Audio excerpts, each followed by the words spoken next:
যারা নতুন খামারি গাপ্পি মাছ চাষ করে 100% সফলতা পেতে চান, এই ভিডিওটা তাদের জন্য।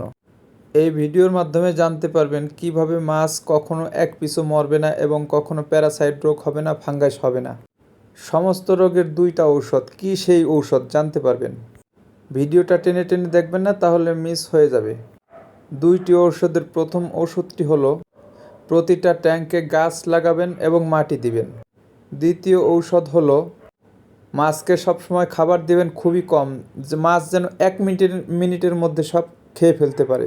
আর সব থেকে মজার বিষয়টা এখন বলবো, সেটা হলো দেখেন, আমি আমার কোনো ট্যাঙ্কে এয়ারেশন ব্যবহার করিনি। এয়ারেশন ব্যবহারের প্রথম ঝুঁকি, কারেন্ট চলে গেলে এয়ারেশন বন্ধ হয়ে যেতে পারে।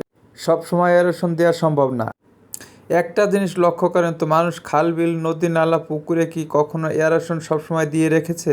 মাছ সৃষ্টি হয়েছে ন্যাচারাল পরিবেশে বড় হওয়ার জন্য, তাই তাদেরকে ওই পরিবেশই দিতে হবে। ন্যাচারাল পরিবেশে এয়ারেশন ছাড়া আমি মাছ চাষ করে সফলতা পেয়েছি। এখন আমার মাছের মৃত্যু হার প্রায় 0%। তাই আমি চেয়েছি সবাইকে ঘটনাটা জানাতে, যেন সবাই উপকৃত হতে পারে। তার বাস্তবতা হলো, আপনারা সব সময় দেখেছেন আমার কোনো ভিডিওতে কোনো ট্যাঙ্কে কোনো এয়ারেশন দেয়া নেই। আমার চ্যানেলে ঢুকে দেখেন, আমার কোনো ভিডিওতে এয়ারেশন দেয়া নেই।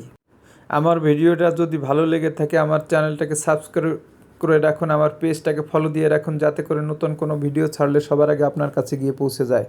যে কোনো প্রয়োজনে আমাকে কল করতে পারেন 017855242126, 017855242126।